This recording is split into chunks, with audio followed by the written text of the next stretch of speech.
Hello and welcome to section 16 of the Grand Tour of Northumberland. We are back in Bellingham again. Today we are going to start with a waterfall, and then we are going to be looking at some of the history around Bellingham, and we're going to go to the ancestral home of the Charlton family, and we're going to enjoy the Northumberland countryside. So join us for section 16. Digging through a closet with old CDs, past lives in boxes, music absorbed till it's seeped from my skin. Can't stand to hear it. Means more to me than photographs.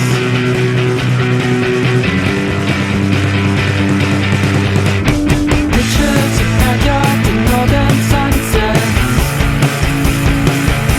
are all that exist in my mind. Freshly cut lawns and daytime sprinklers, spider webs on a gray wooden fence. I remember the convenience.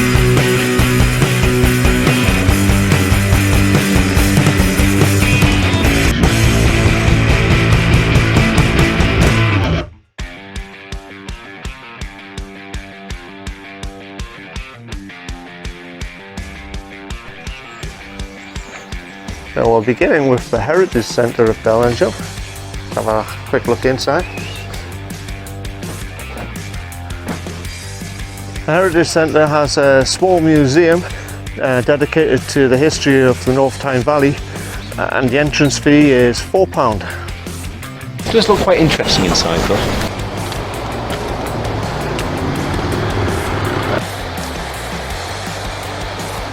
We start off by doing a walk that I've already done before with my daughter, Hareshaw Linn.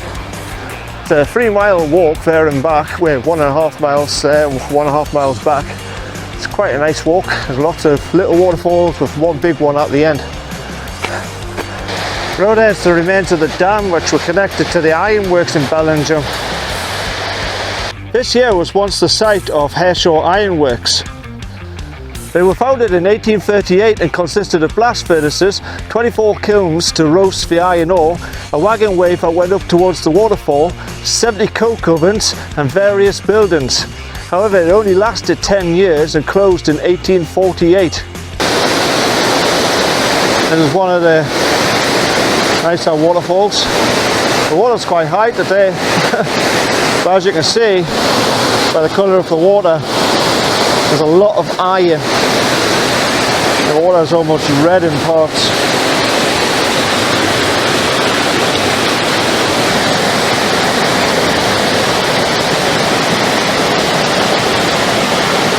Having that much water in the stream means that the waterfall at the end is going to be pretty good today.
I'm sure you can agree, it's very impressive.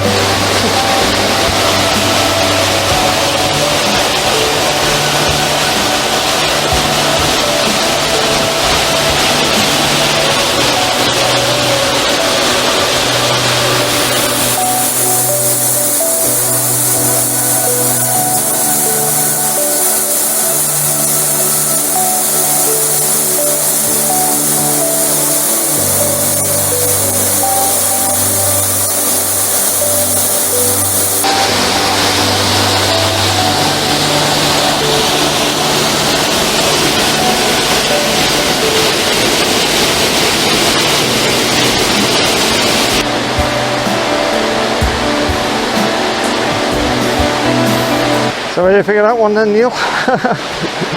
That was by far and away the best thing we've done on any war we've ever had by any human ever. I highly recommend this one. That was fantastic. I don't want to spoil the surprise, but I'm going to. Hot day, warm, muggy. You get there and the power of the water just coming off. It's just this fantastic breeze. It is wonderful. It hits you in the face, and you think the whole world should be cooled by waterfalls rather than air conditioning units. That's so nice. I don't want to leave. Although the ironworks were ideally located for iron ore, coal, lime, plus water to power the furnaces, Bellingham was just far too remote for them to be profitable, and unfortunately the railway line didn't come in time to save them.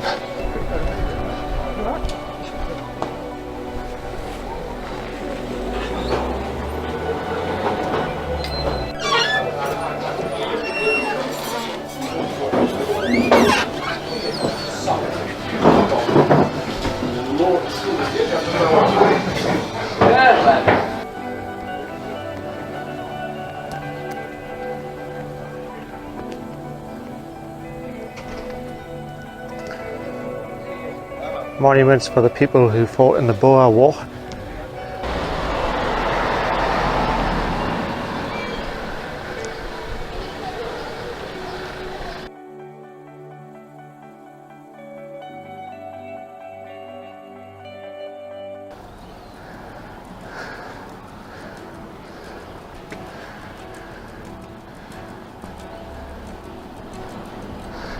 This is the Church of St Cuthberts. Before we have a look inside, there's something on the outside. This here is the Lang Pack. It forms part of a legend of Northumberland. The marker is actually 13th century, but the legend dates from the 18th century. The legend of the Long Pack, or the Lang Pack. This Northumbrian legend is usually associated with Leigh Hall near Bellingham. But unfortunately we don't pass Leigh Hall on the Grand Tour, but Chipchase Castle also lays claim to the same story. Although had it been Chipchase, this grave marker would most likely have been in Wark and not in Bellingham. So most likely this story is connected to Leigh Hall. The story goes that one night a pedlar visited the hall, but as the Ridleys were out, he asked the maid Alice if he could leave his heavy pack of wares overnight while he sought accommodation, and he would return in the morning to collect them, and hopefully the Ridleys would have returned and he could make a sale. Alice agreed. However, she became curious as to what the pedlar had to sell, and approaching the sack, she saw it moving and called for help. When the other servants came, one of them fired a shot into the sack, killing a dwarf with a silver whistle. During the night, a raid was attempted on the hall, but was fought off by the servants, who killed 4 men. But in the morning, the bodies had been removed, except, of course, for the dwarf, who's said to be buried under this stone.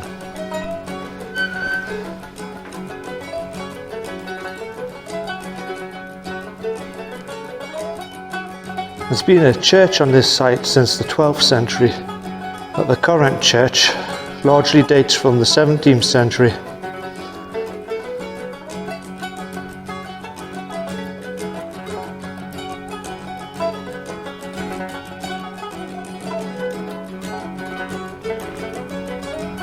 The roof is of particular interest. Apparently this is the only example of it in England, However, there are several examples in Scotland of the same technique, suggesting that the church was built by Scots. Beyond is Bellingham, where stands this church. Tradition says that the Scots twice burned down the chancel during the Border Wars. The narrow windows were not so effective as defence. Bellingham seems to have had a tough history. Late last century, a fire destroyed much of the village, but the inhabitants patiently rebuilt, this time roofing with slate rather than the thatch which had been so inflammable. In the churchyard, you can note the extreme youth of many of those buried there. The reasons seem to be a smallpox epidemic which scythed through the village, reaping many young people.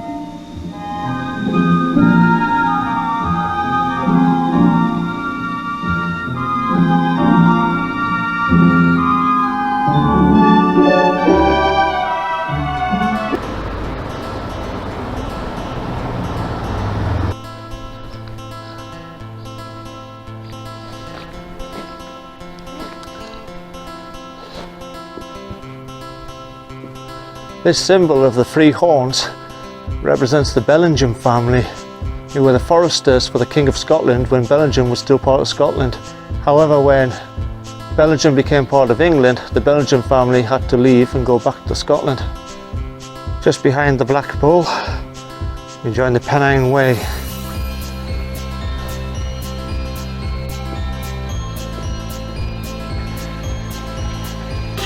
This here is Curry's Well, or St Cuthbert's Well. It's supposed to have been blessed by the Saint's Spirit and is said to have miraculous healing powers, having cured the paralysed arm of a seamstress called Ida. Back to the North Tyne.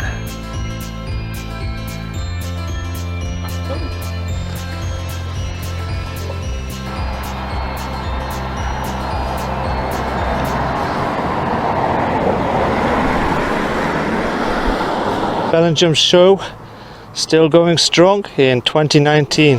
Bellingham Fair, where the beer is warm and smells of canvas, where the tractor is only a sideshow and horsepower smells of sweat and gathers in great haunches, fine drawn for the fence.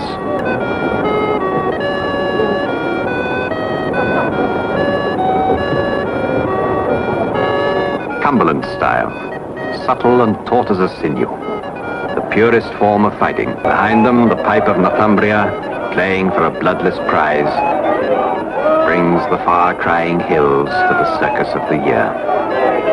Piping and fightings for point and pride. Savage Northumbria is gentled now, well-bred for the book and haltered for the ring.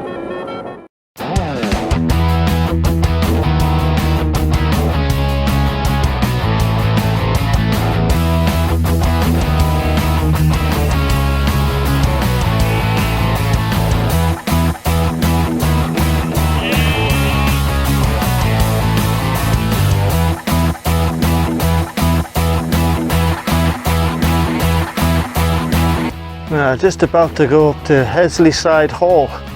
It's home of the Charlton family since 1343, and with prior arrangement you're about to visit the place. This is the entranceway. So this here is Hesleyside Hall. It's the ancestral home of the Charlton family, and the current mansion was largely built in the 17th century on the site of a 14th century peel tower.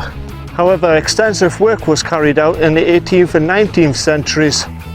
Legend has it that a 16th century spur was served to the master of a household when food was low to remind him to go on a cattle raid. The hall currently runs as a luxury bed and breakfast, and within its grounds are also found some shepherd huts that also provide luxury accommodation. Hesleigh Hall remains in private ownership and is managed by William and Anna Charlton.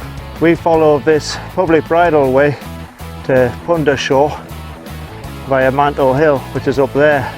But before we go, probably not get out my camera, but over there is a beautiful walled garden. So this here is Shitlington Common. the butt of many Pennine Way jokes.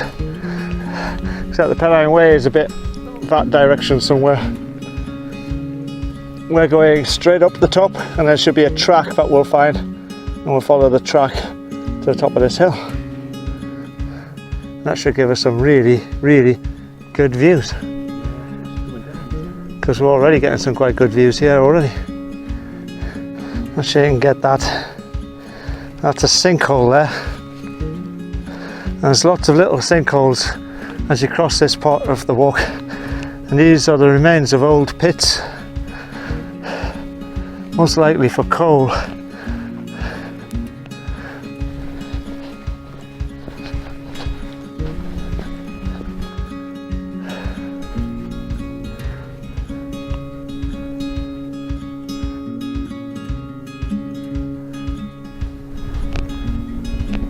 It's a bit of a slog getting up here, especially in the heat. It's very humid. So over there is Ripley Crag, and we continue, go through the gate, and we continue up onto the top of this rise here. There should be a path that will take us up to the top of this hill over here, which is Watch Crags. It's illegal to drive or ride a motor vehicle on this or any other public bridleway or public footpath without the landowner's permission. Turn back if you do not have the landowner's permission. To be honest, there wasn't a great deal of a bridleway along there. There was a bit of a path to follow, but not a great deal one.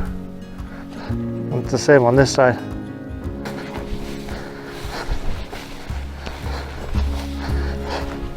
And this track goes along the side of this wood and then comes up to the top. But this is very rough going.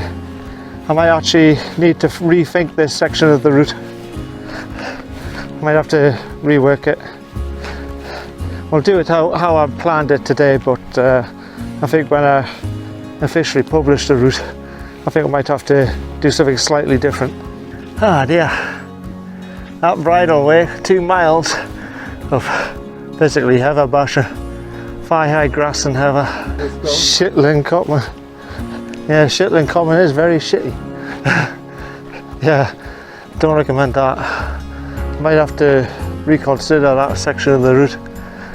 Might need to just shorten the route and just follow the road to Darley Castle, because that was quite tough going. But we're on our path, stroke trail now. Should be a little bit easier now until the end. There's a load of clegs around here, like, so make sure you got decent insect repellent. So we're on the reiver cycle route now. This little cottage in the middle of nowhere, literally in the middle of nowhere, is called Bannock Crag. Imagine living here. Nothing to the south except forest. To the north, open moorland.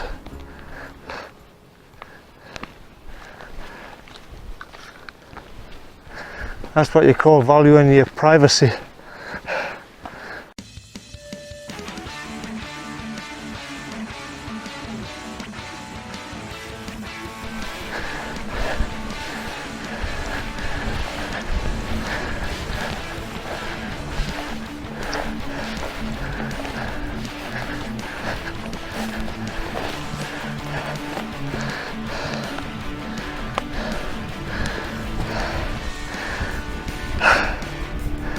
This is the summit of Watch Crag, everybody.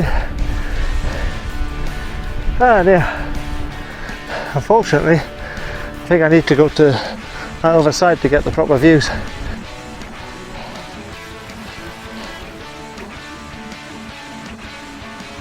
Bilberries.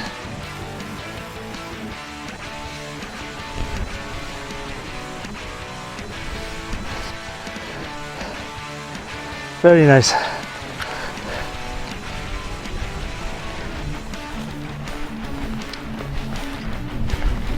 Watch them. Okay, this is the views I came for. The hill's way over there, way over the top of there. You didn't want to come up here, just continue walking along the path.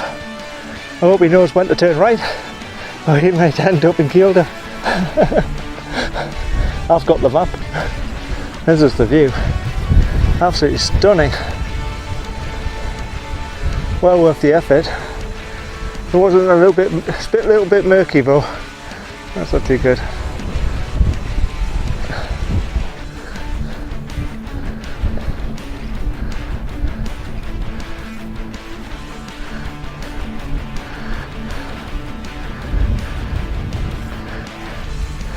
There's the summit of Watch Crags over there. Right.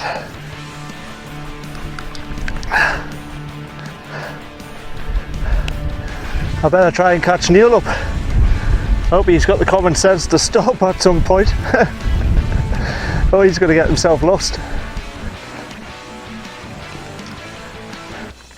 Okay, so that's me back at Bannock Crag and back on reiver cycleway, and now I need to try and catch up with Neil. I just hope he's had the common sense to stop, because we have to turn right at some point. If he just continues in a straight line, he's going to end up getting lost. But I couldn't see the point in putting all that effort in to cross Shitlington Common in order to reach the top of Watch Crags, and then when you got just the last little bit to do, might as well do it. You know, we did it for the views. So, and the views were very good. However, in hindsight, I probably won't have this bit in the Grand Tour when I finally write it up properly. It's a lot of effort for little reward, to be honest. And the walk was really good at first, and it's like just that crossing Shitlington Common that took it out of the walk, to be honest. It took the fun out of the walk. Okay, I have no idea where Neil is. He's ploughed on way ahead. He'll be alright if he gets to Cadger's forward. I just hope he's gone the right way. Way over the distance there, you can see Kielder. That's where we'll be going on the next section. That's our final destination of section 17.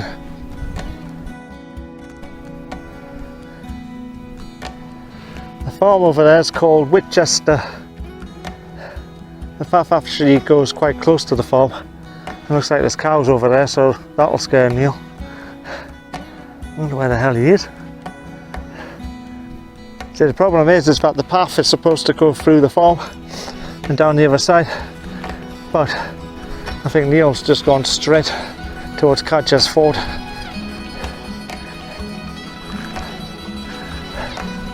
So it's a longer way, but it might be an easier way, to be honest, but it's longer. Okay, so now I have no idea which way he's went. The path we're following goes to the farm, which is the path that we should be taking, but we've got a public footpath sign here pointing across here which goes down to Cadger's Ford, and he may have gone that way. I don't know which way he's gone. See, there's young bullocks in this field. I can't see Neil crossing the field with young bullocks. Oh man, which way did he go? Okay, I'm going to take the chance that he went to Cadger's Ford, or I'm going to be waiting here all day trying to work it out. I can't see him going through a field full of young bullocks like that. I think he would have waited for me. I don't think he would have done it by himself. So I'm going to go down to Cadger's Ford and hope that he went that way. Okay, I just met the lady going up to the farm. She's just driven up the track. Apparently Neil's about 2 miles ahead of me, and he has gone the Cadger's Ford way. So again, sorry, a bit of a relief there. As long as I knew which way he was going, I didn't mind. Just I was a bit concerned that I had lost him somewhere. So this here is Cadger Ford. Let's hope he's had the common sense to turn right here. Whoa.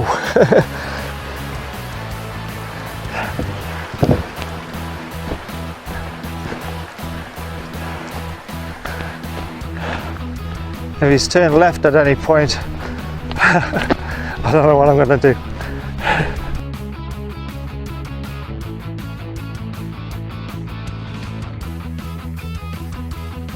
Okay, so there's Dally Castle, which marks the end of section 16. So that means Neil must just be around the corner, hopefully, next to the car. There he is. Deserter. I just didn't have the heart to get up there after that. I just want to be home, you know, like... I was busy looking for him. I didn't know which way he went. Straight. Follow the path. No, but those two paths, the paths forked at the farm. So I didn't know whether you went down to cows there. Yeah, I didn't know if you went to Cadger's Ford or whether you went to the farm and then down the other side. Because the path that we were originally going to take was through the farm and then down the other side. I pretty much took that one, but I saw with the cows, I thought, oh, I'll just walk along the wall on the other side. I kind of just follow the general road down. Right. But I was in like a no send area for like ages. Yeah. And I couldn't stand still because all the flies were there. See, I told you wouldn't go through the cow field. Yeah, I didn't. That was the reason why I chose to go the way I did. And then I confirmed it by people who I met who said that they had seen you. And I thought, No, great. You see like an angry young chap. I'm on the right An way. angry middle-aged guy. Oh man, that was just penance, that was. Atonement. For nothing. That beer. But the first part of this walk, great. The last part, it sucked. I just want to go home. Yeah, It was terrible. I'm not doing that again, Nick. I'm going to change this section of the walk for future. Just get people to follow the road. It was a lot of effort for very little reward. The start of the walk I thought was really good, but then it kind of went downhill once we headed on to Shetland and Corbin. Just do the start of the walk and go home and do something fun. There you go. There's a hint. That was terrible. I couldn't face going up there. I just couldn't know more of like the heather, the grass, the bogs, you know, the flies. It's not what I wanted to do on a Sunday. I just want to be home. Hence, getting the head down, going straight on the path and as quick as I could. Okay, so there's section 16 finished. Missed this one out. But do the first 3 miles, that's great. Yeah, do the start, and then just keep to the road to Dally Castle. That's the best bet. Past lives in boxes.